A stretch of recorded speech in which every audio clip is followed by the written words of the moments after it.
Lipun Channel bu mityeng tabiriba khwai tarabu channel asigi maikeidagi taramna okjari. Iramdamgi oiba phungawari loinana tonghan furup kanglupki wari masa kayama. Channel asina mihamda lepa leitana khudol tamjari. Loinana channel asibu hena mapung phanabagidamagta adom-adomgi thaujal nijari.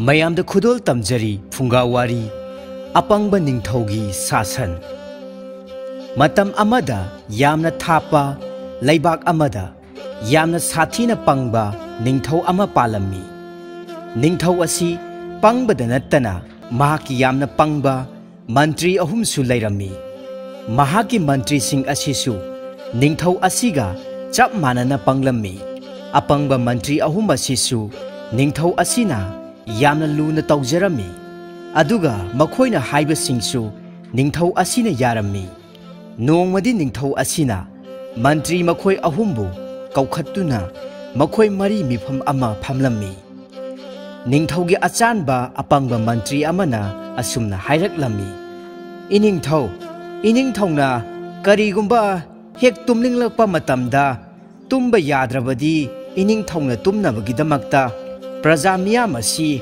nausum isai sakhanbagi chana kanglon ama semsi asi haina mantri aduna wafam adu hogdoklami maduda mantri aduna phongdokliba wafam adu apangba wakhaloni ningthau aduna mahaki praja sing adugi marakta khonjel phajadaba mayamsu yaurami maram aduna tumbada hena kaigani haiduna ningthau aduna mantri adugi wafamdu yaramde ani suba mantri amana amuk mahaki wakhalon adu ningthauda asumna phongdoraklami iningthau aikhoigi laibak asida lairiba praja miyam sing asina aikhoigi laibakta phangliba chana thaknaba potlam sing asi mamal yamna tangle haiduna praja miyamgi wakat ayambana thanganarakli maram aduna chana thaknaba potlam sing asi amatto oina mamal chap mana halasi phana yamba pot oirabasu phanabu yamdaba pot oirabasu pot amamamda amuk leiba matamda pot khudingmakki mamal sanagi senyek amamam khaktamak oihalasi mantri aduna phongdokliba wafam adu ningthau aduna munna khantaraba matungda asumna hairaklammi nahakna puthorakliba wakhalon asi yamna phajaba wakhalonine fare ningthau aina ayaba pire madugi chana kanglon ama athuba matamda semlasi ahum suba mantri nahakiri kari karamba wakhalon lai haibadu amukta phongdoku tasi ahum suba mantri aduna amuk asumna hairaklammi iningthau nahakti ningthau pumdamaktagisu hena matik mathauna leiba iningthaunido mantri adugi wafam adu tabada ningthau adu mathamoida haraujaduna momon nokcharami mantri nahakna hainingliba wafamdu hekta hayu mantri aduna makha taraklami iningthau nahakti icham chamba ningthau natte aduna icham chamba ningthau mayam amana taunadaba thabaksing iningthauna tawbigadabani achamba ningthau amana laibak ngakpadagi hena iningthauna matik mayai laina laibak ngakpigadabani maram asina mayamga manadaba maongda laibak asi ngaknanabagidamakta nungthilgi matam asidana numidang oihalasi aduga numidangi matam adudana nungthil oihalasi haibadi ayuk nungthilda tawnaba thabaksing aduna numidangda tawhalasi aduga numidangi matamda tawnaba tumna hipnaba asina ayuk nungthilgi matamda oina tawhalasi hairiba mayamsing asigi iningthauna chana kanglon ama niyam ama sembirodo asi haiduna mantri aduna mahaki oiba wakhalon adu phongdoklami mantri ahum adugi wakhalon sing adugi maraktagi ningthauna yaningba wakhalon khangatladuna adumna laibak aduda amukta phawwa chana khidriba chana kanglon ama semlammi Mahangna ayuk nungthilgi matamdana mahaki praja pumnamak tumna hipnahalami. Aduga numidangi matamdana lalun itik amadi ayuk nungthilda taunaba thabak pumnamak tawhalami. Masida sunattana laibak aduda yoliba potki mamal chap manahalami. Praja miyam sing adu yamna wanarami. Adubu ningthaugi yathangdu indrabadi ahakpa chairak phangani haina pakhatpadagi makhoi loinamak yaningda ningthaugi yathang adu ilammi. Asumna niyom asi asum matam sangna chanarakpana maram oiraga laibak aduda lairiba praja miyam sing adu ayuk nungthilgi matamda tumba aduga numidangi matamdana thabak ingkhang suba nomba asi hainaraklami. Nongmangi nungthil amadi laibak aduda lainingba miyoi amaga mahaki satra amaga laklami.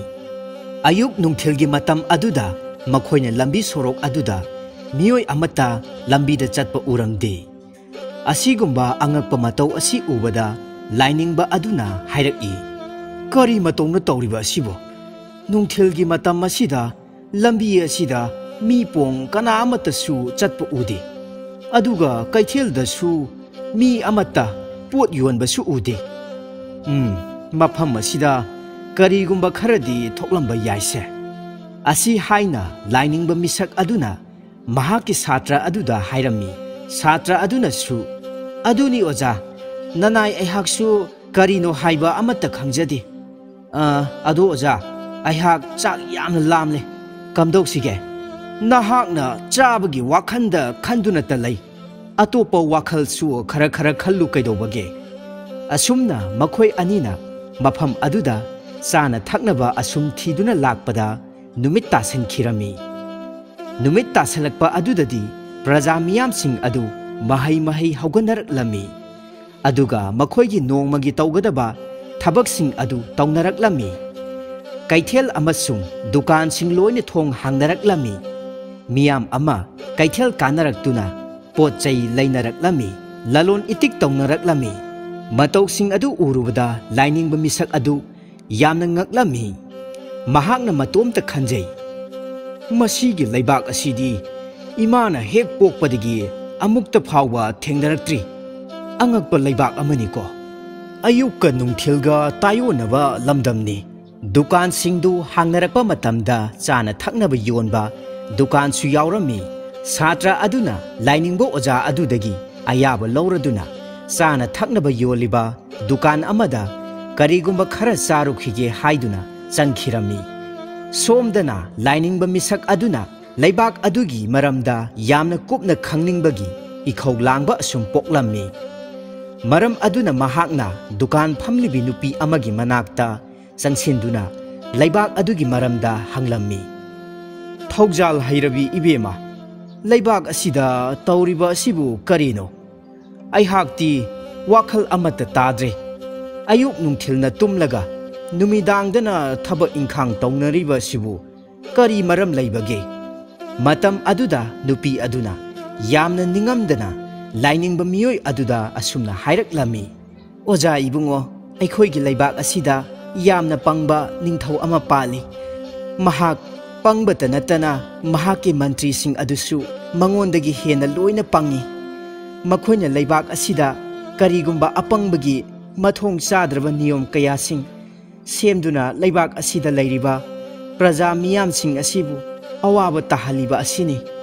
Nupi aduna hairakliba wafam sing adubu munna taraga lainingba misak aduna wakhal munna khalami.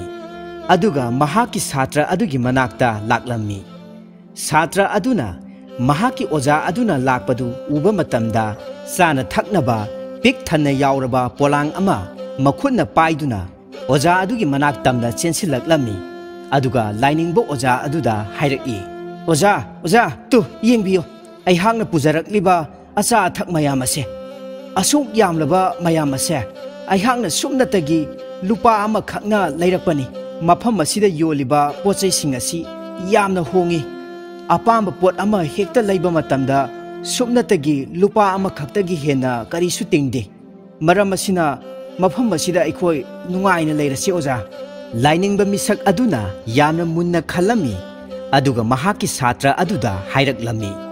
Isa ibungo, mafam asida paliba ningthau ase mathong yamna hukti yamna pangba haibadu oi adunane aikhoi mafam asida kuina panthaduna leiba chumde hojik aikhoi mafam asi thadokduna chalhaurasi asumna lainingba misak aduna mahaki satra aduda hanjinna mafam si thadokduna chalhaurasi hairaba matamda satra adunadi mafam asida chana thaknaba kaya ahongba mamalda marang kaina phangi saba khaki wakhalda mafam asi thadokduna chatpa pamlamde maram aduna lainingba misak aduna hairiba wafam aduda satra aduna karisu yaramde madudagidi lainingba misak aduna mafam aduda mahaki satra adu thanamlaga mahak chatkhirami aduga mahaki satra aduna leibak aduda adumak leihaurami nupa macha adusu leibak adugi chana kanglon aduda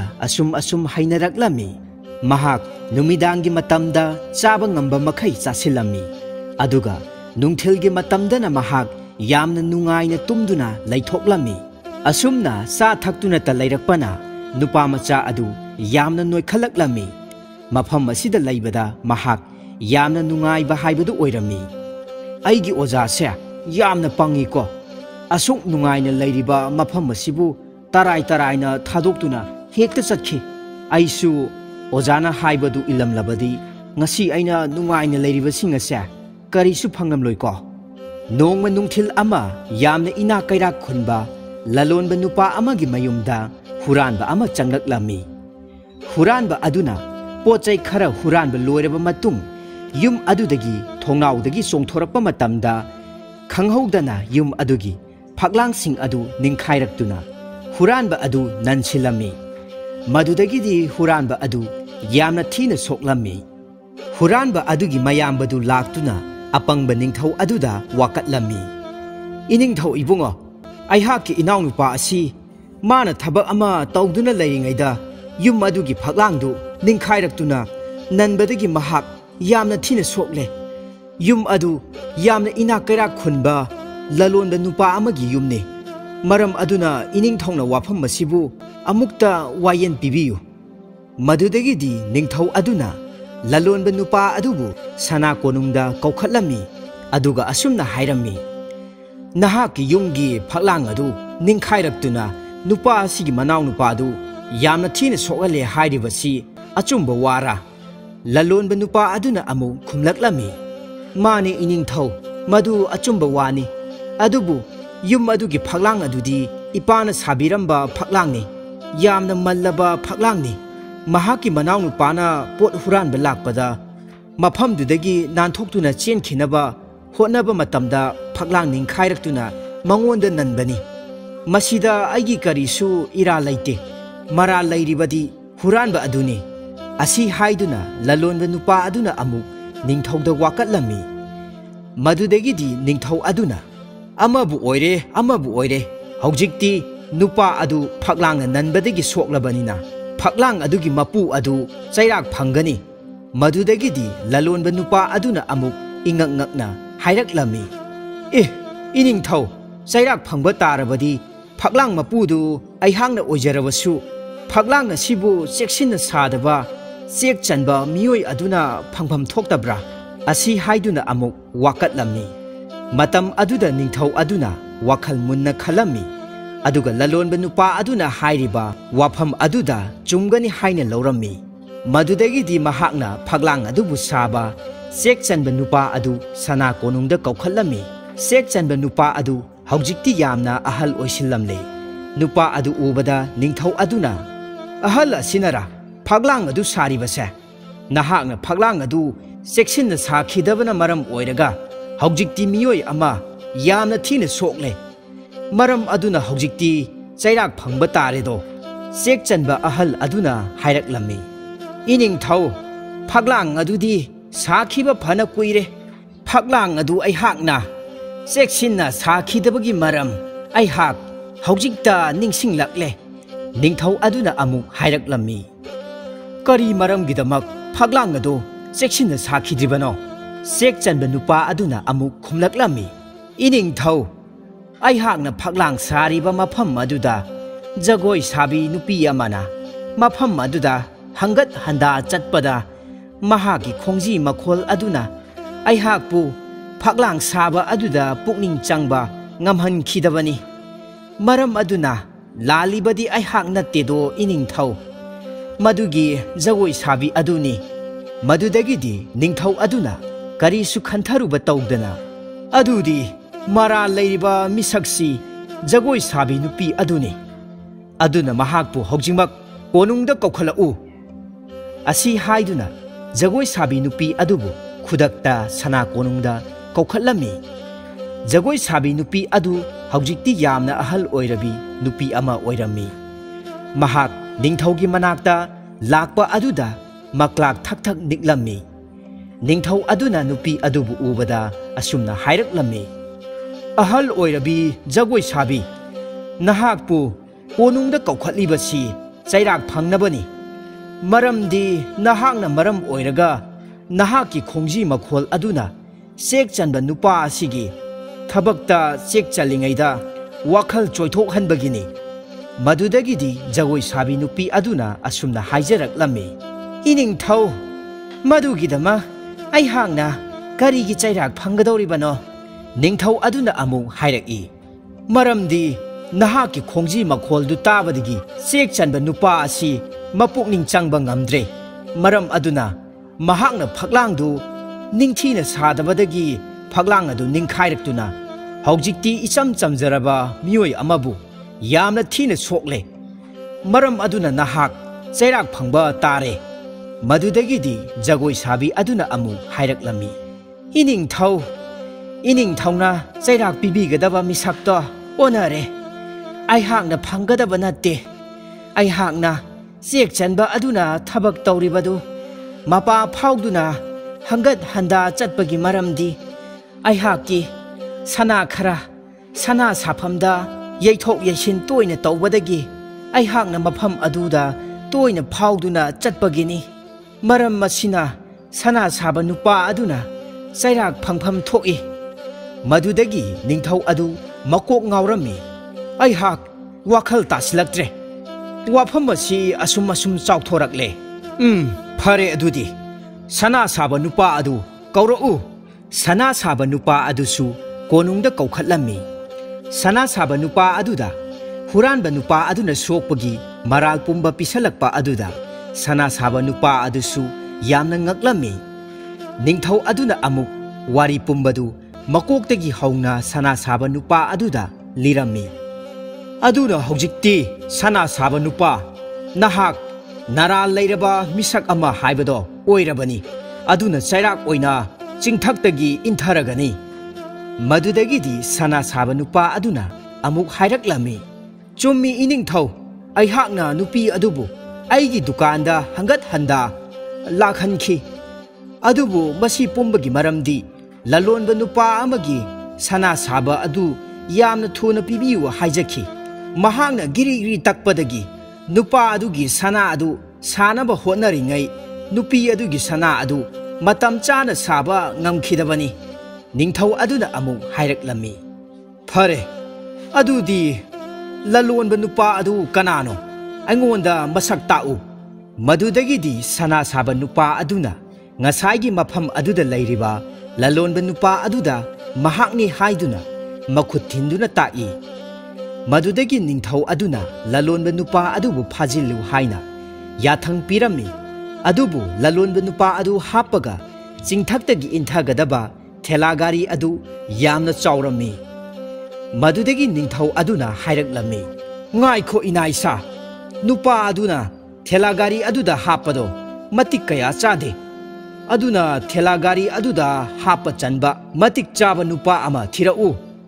असि हाइदुना मनाइसिंगदा याथंग पिरम्मी मनाइसिंग अदुना assume थीदुना लाकपदा ngसाइगी लाइनिंगबा नुपा अदुगी Sartre अदु थेंगनरम्मी नुपा मचा अदु हौजिक्ति चा थक्तुना त तौबना महाक यामना नोई पेलम्मी मदुदगी नुपा मचा अदु थेलागारीदा हापदा मतिक यामना चारगनी खंदुना निंगथौ मनाइसिंग अदुना पुदुना सना कोनुंगदा कारकलम्मी Ningthau aduna wari pumba nupa macha aduda lirami. Aduga lalonba nupa adugi mahutta nahak oina thelagari da haplaga chingthaktagi intharagani hainasu hairami. Nupa macha adu ningthaugi wahisingdu tabada yamna pakhatlami. Maklak thak niklami. Madudagidi mahakna mahaki oja lainingba adubu kanna kauraklami. Khudak aduda lainingba nupa adu makhoigi mamangda chongthoraklami. Lainingba aduna khudak aduda khanghaudana lakpa aduda mayamsing adudi yamna ngaklami. Lainingba misak aduna mahaki satra adugi manakta changsilai aduga asumna hanglai. Ichanupa nahak kari awaba tarabage. Madudagi nupa macha aduna thokriba thodok pumbagi warising adu mahaki oja lainingba nupa aduda tamlami. Lainingba nupa aduna maithongda momon noklami. Aduga amuk mahakna ningthau aduda hairaki. Iningthau aihaki satra asigi mahutta aihak oina singdagi inthaba adu aihak oina inthabiyu. Aina mahaki mahut sinjarage. Lainingba adugi satra adu mahaki ojaduna siliba thaurang adu mahaksu wakhal taraklami. Madudagi mahakna amuk mahak oina singdagi inthabiyu haina haijarami. Madudagi lainingba misak aduna mahaki satra adubu haiba inde haiduna chairami. Ningthau aduda mahak oina inthabiyu haina hairami.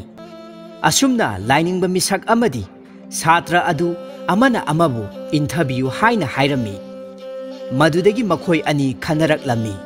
Makhoi anigi maong matau aduda ningthau adudi amukka hena ngaukhirami. Ngaikho nakhoi anina adumna inaribadu karigino. Madudagidi lainingba misak aduna ningthauda asumna hairaklami. Iningthau sing adudagi hek intharabadi sing aduda lairiba khwaidagi hena masak matau phajabi matik magul laibi heloi mayamna sing adudagi tarakliba miyoi adubu taramna okpigani.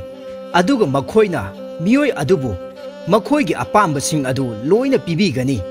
Malem asida lairiba leibak pumbabu khudum chanba ngambagi matik mayai pumba heloising aduna soidana pibirakanido. Tawbatabu sing adudagi mi amana hekte inthabadi yade. Inthagadauriba mi adu ningthau natragana yamna singba achumba tawba mi ama oigadabani. Maram masinani aihakna oina iningthauda inthabiyu haijaribasi. Ningthau adu lainingba misak adugi wahaidu tabada mahak yamna ngaklami.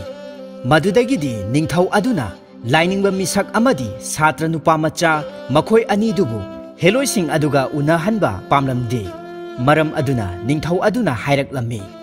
Nakhoina aihakpu apangba ningthau amani haina khandra. Nakhoibu aihakna mafam aduda karigi thagani. Nakhoigi mahutta haujikti ningthau isamakka loinana aigi bor mantri ahum asiga loinana inthabirodo mahasoi. Mantri ahum adusu yamna haraujarami.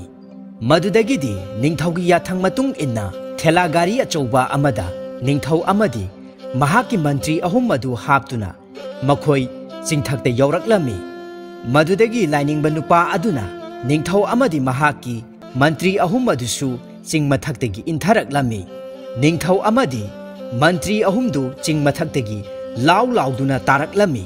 Aduga lainingba misak aduna hana semlaga thamlamlaba lang amada pulap tasinlaklami.